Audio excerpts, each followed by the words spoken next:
On the northern coast of Newfoundland, a fisherman pulls his nets from waters his family has worked for generations, unaware that beneath the sod a few miles inland lie the remains of a settlement that quietly rewrites everything we thought we knew about who reached the Americas first.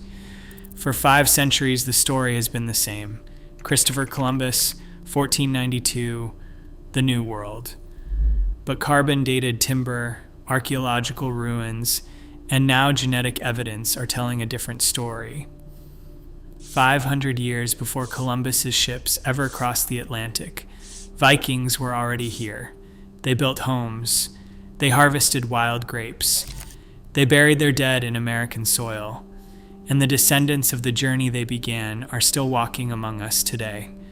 So how did Norse sailors cross the open ocean in the year 1000, and why did history forget them? If you're fascinated by how DNA is rewriting ancient history, hit subscribe. The story of Christopher Columbus discovering America has been taught in classrooms for centuries, repeated so often it has hardened into something resembling fact. In 1492, the narrative goes, an Italian navigator sailing under the Spanish flag crossed the Atlantic, made landfall in the Bahamas, and opened the New World to European civilization. It is one of the foundational myths of Western history. It is also, by almost every meaningful measure, wrong. The questions modern audiences now ask about that story are valid and important. Can it really be called a discovery when the land was already home to tens of millions of people across 2 continents? What about the inconvenient detail that Columbus never set foot on what we today call North America? That his voyages took him only as far as the Caribbean and the coastlines of Central and South America? These questions deserve serious engagement. Why do we credit the European discovery of the Americas to Columbus at all, when someone else got there first, and got there by a margin that almost defies belief? Roughly 5 centuries before Columbus was even born, a Scandinavian explorer named Leif Ericson stepped onto North American soil. The evidence is no longer speculative. It is no longer the realm of legend or romantic Nordic folklore. Archaeological excavations have confirmed it. Carbon dating has confirmed it. Recent genetic studies have pushed the conclusion further than archaeology alone could ever reach. Leif Ericson and his Viking crew almost certainly became the first Europeans to reach the Americas, and they did so around the year 1000, while Columbus's voyage was still nearly half a millennium in the future. Take a moment to consider what that timeline actually means. When Leif Ericson made his crossing, the Norman conquest of England had not yet happened. The First Crusade was almost 100 years away. Most of medieval Europe was still mired in feudal poverty, its borders contested by warring kingdoms, its people rarely venturing more than a few miles from where they had been born. The printing press would not be invented for another 450 years. The compass had not yet reached European hands. And yet, while the rest of Europe stayed close to home, Scandinavian sailors in clinker-built longships were navigating the open North Atlantic, threading between Iceland and Greenland and pushing west into waters no European had ever charted. They navigated using the position of the sun, the flight patterns of seabirds, and a mysterious crystal called a sunstone that allowed them to locate the sun's position even on overcast days. They built ships that could survive ocean swells while drawing only a few feet of water, allowing them to land on almost any beach. They carried their oral histories in memorized verse, passed from skald to skald with a precision that modern researchers have begun to take seriously as a form of historical record. This was not a primitive people stumbling accidentally onto a new continent. This was the most accomplished maritime culture in the medieval world, deliberately pushing the limits of what was possible. And what they found long before anyone else from Europe even knew to look. To understand how this voyage actually happened, we have to go back to the man who led it, and the violent family history that put him on a ship in the first place. Leif Ericson was born in Iceland sometime around 970 CE into a family already defined by exile. His father, Eric the Red, had inherited a violent legacy.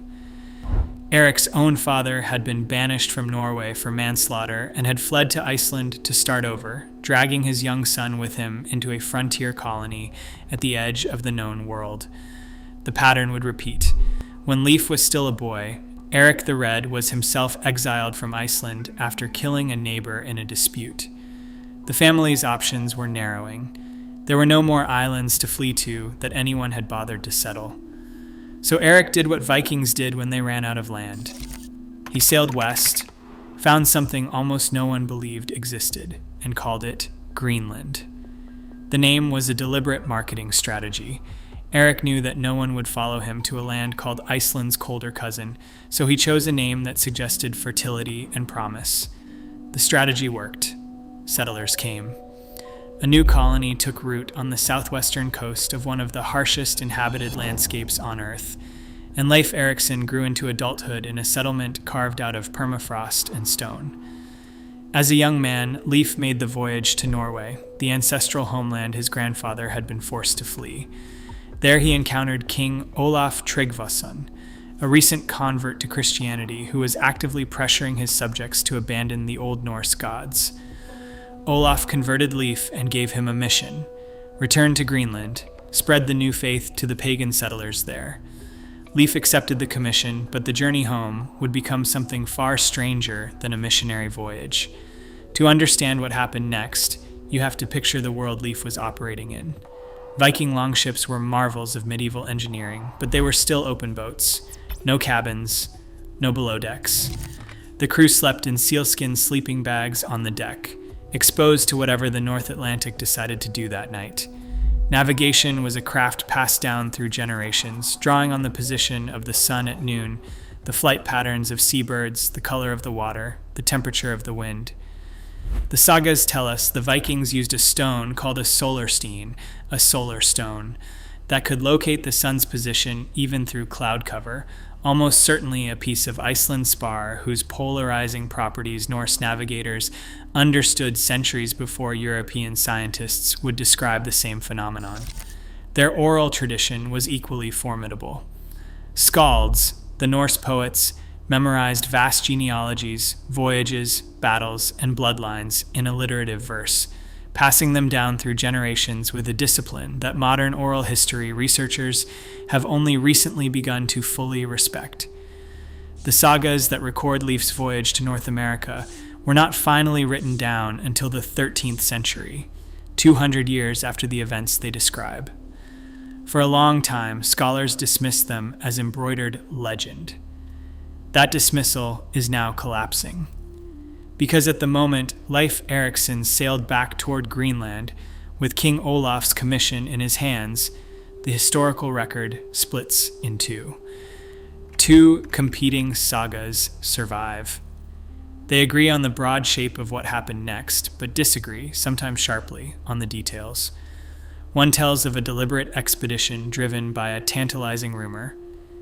The other tells of an accident that turned into a discovery. And in one of those competing accounts, the catalyst for everything that followed was a chance conversation about a land no European had ever touched. The sagas are unique, unlike any other source in medieval European history. They were composed orally over generations, then finally written down in Iceland between the 12th and 14th centuries, recording events that had taken place hundreds of years earlier. They sit somewhere between memory and myth, history and literature. Two of them tell the story of Leif Ericson's voyage to the New World, and they do not entirely agree. The saga of the Greenlanders offers the version most often retold. It begins not with Leif, but with a trader named Bjarni Herjolfsson, who set sail from Iceland around 985 CE, intending to reach his father in the new Greenland colony. Storms blew him wildly off course. After days of fog and uncertainty, Bjarni and his crew sighted land to the west, but it was wooded and low, nothing like the glacial coastline they had been expecting. Bjarni made the cautious choice. He turned around without going ashore, eventually found Greenland, and told his story to anyone who would listen. Most people thought he was a coward for not landing. Leif Ericson thought he was a man who had glimpsed something extraordinary. According to this saga, Leif bought Bjarni's ship, gathered a crew of 35 men, and deliberately set out to find the land Bjarni had only seen from the deck. The saga of Eric the Red tells it differently. In this version, there was no Bjarni, no rumor, no preparation. Leif was simply on his way home from Norway, was blown off course, and stumbled onto the American continent by accident. Whichever account is closer to the truth, both sagas agree on what came next. Leif's ship made landfall at 3 distinct locations as it moved south. The first was a barren, rocky coastline of flat slabs and glacial debris. He named it Helluland, meaning stone slab land. Modern researchers believe this was Baffin Island. The second landing brought them to a forested coast rich with timber, a resource Greenland desperately lacked. He called it Markland Forest Land, almost certainly the coast of Labrador. The third landing was the prize. Following the coastline further south, the Vikings reached a place where rivers ran thick with salmon larger than any they had ever seen, where the winters were mild compared to anything they knew, and where wild grapes grew in such abundance that Leif named the entire region Vinyland, Wineland. Historians now identify this as the northern tip of Newfoundland. The crew built houses, they spent the winter, they explored. The sagas describe an almost paradisiacal land, generous in a way the Norse colonies of Greenland and Iceland could only dream of.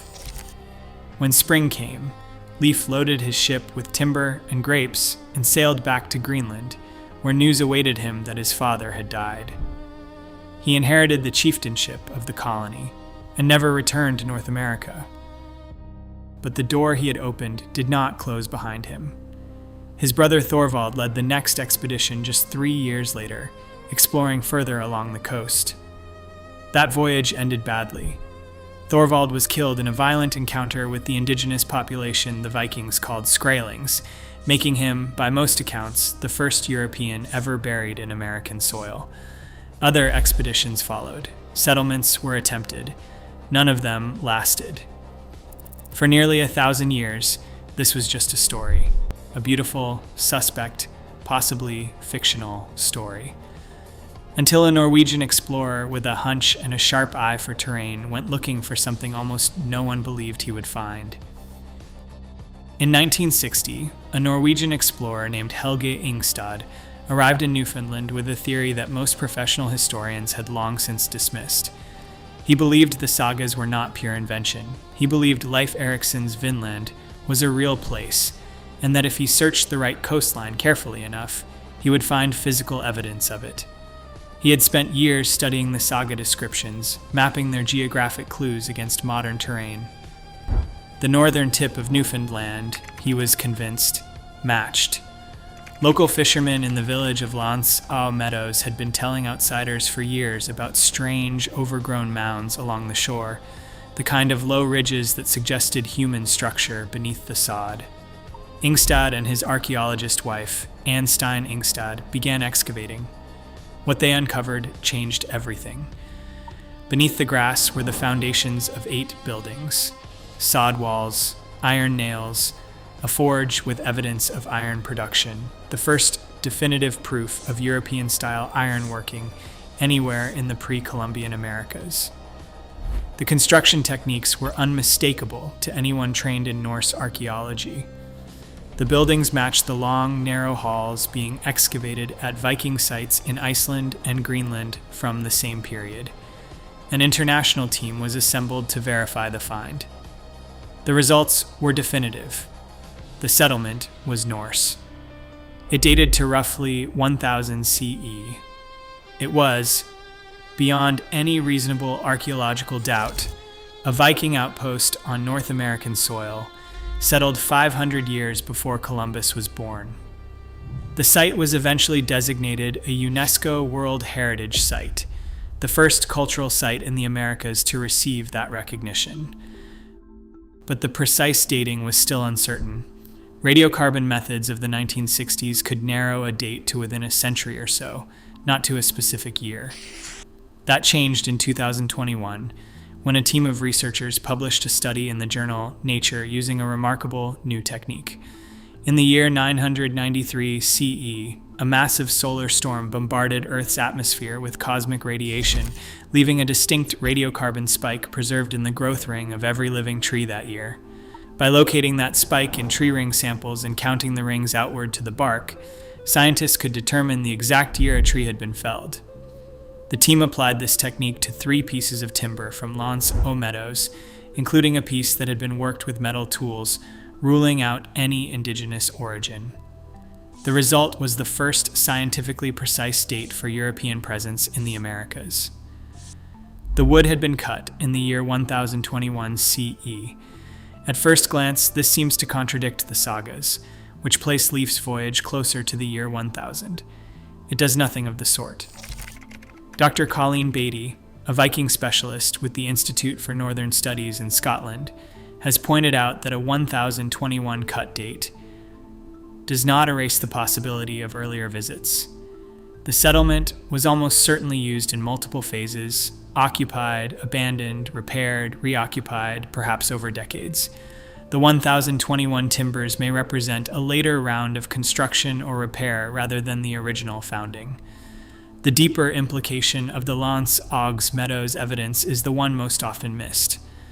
The Vikings were not there for one summer. They were not there by accident. They came back, repeatedly. Over a span of years, possibly generations, they built workshops, they smelted iron, they processed timber to ship back to Greenland. The dirt confirmed they came. But the question that genuinely rewrites the story is whether they ever truly left. Archaeology proved the Vikings arrived. Genetics is now suggesting that the contact left a biological trace that has never disappeared. Breakthrough came from an unexpected place. In 2010, a team of researchers led by deCODE Genetics in Iceland was studying the genetic ancestry of modern Icelanders when they identified something that should not have existed. A small group of Icelandic families carried a mitochondrial DNA lineage designated C1e. Mitochondrial DNA is passed exclusively from mother to child, making it one of the most reliable tools geneticists have for tracing maternal ancestry across thousands of years. The C1 lineage as a whole is found almost exclusively among indigenous peoples of the Americas and East Asia. It does not appear in any other European population. It is not Norse, it is not Celtic, it is not anywhere it should be. The lineage was traced back through multiple generations of Icelandic genealogical records, which are among the most complete in the world, and it converged on 4 women who lived in Iceland in the early 17th century. The genetic pattern, however, suggested the line had entered the Icelandic population centuries earlier. The most plausible explanation, the researchers concluded, was that a Native American woman had been brought back to Iceland by Norse explorers around the year 1000, and her maternal line had survived in Icelandic families for 1,000 years. Take a moment to consider what that finding actually means. It means contact across the Atlantic in the Viking Age was not a one-way voyage. People moved in both directions. A woman whose ancestors had lived in North America for thousands of years made the crossing east to a small volcanic island in the North Atlantic, and her descendants are still alive there today, walking through Reykjavik, working in fisheries, raising children whose mitochondrial DNA carries a fragment of the Americas inside them. The genetic evidence has continued to develop in the years since. Researchers studying ancestral connections between Norse populations and the indigenous communities of Greenland have identified intriguing patterns that suggest contact may have been more sustained and more biologically permanent than the historical record alone could ever reveal. Studies of indigenous populations along the eastern seaboard of North America have raised similar questions, though much of this research is still contested and ongoing. Here is the part where caution matters. The genetic evidence does not show that Vikings colonized North America in any modern sense. They did not. Their settlements were small and short-lived. They left no lasting political claim, no continuous trade route, no enduring colony that survived to greet later European arrivals. What the evidence does show is something more interesting and harder to dismiss. The contact was real. It produced biological consequences that traveled both directions across the ocean, and those consequences are still visible in living human beings 1,000 years later. This forces a reframing of the central question. When we ask whether the Vikings ever truly left North America, we are asking the wrong question. The settlement at Meadows was abandoned, yes. The Norse expeditions ceased. The longships stopped coming. But abandonment is not the same as erasure. The Maya cities collapsed, and 7 million descendants are still here. The Viking outposts emptied, and a mitochondrial lineage carried east across the Atlantic kept replicating, generation after generation, through 1,000 years of Icelandic mothers. Stone walls fall. Bloodlines do not. So why did history forget them? The Viking voyages to North America were not lost because the evidence was missing. They were lost because the people in charge of writing history had reasons not to remember them. For centuries, the sagas were dismissed by Renaissance and Enlightenment scholars as fanciful Nordic folklore, the kind of legendary embroidery that serious historians could not be expected to take literally. Oral tradition was treated as inherently unreliable, even though the Icelandic skalds had developed mnemonic techniques as rigorous as any written record. The cultural assumption was simple. If it had not been written down by a literate Christian chronicler at the time, it had not really happened. The Columbus narrative, by contrast, served purposes that the Norse story never could. It legitimized Spanish claims to the New World, claims worth empires of gold and silver. It fit neatly into the Catholic Church's vision of providential European expansion. Later, in the 19th century, it became a foundational myth of American national identity, especially among Italian-American communities seeking recognition and dignity in a country that had treated them as outsiders. Columbus Day was not declared a federal holiday until 1937, more than 400 years after his voyages, because by then the political need for the myth had become more important than its historical accuracy. The Vikings offered nothing comparable. They had established no permanent colony. They had claimed no territory in any legal sense that medieval Europe would have recognized. They had not converted indigenous populations to Christianity. They had not extracted wealth that flowed back to fund kings and cathedrals. From the perspective of state building and imperial ambition, their voyages simply did not count. They were footnotes to a longer story that other powers wrote in their own favor. That began to change in the 20th century.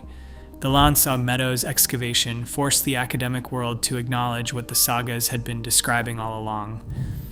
UNESCO designated the site a World Heritage Location in 1978, the first cultural heritage site in the Americas to receive that distinction.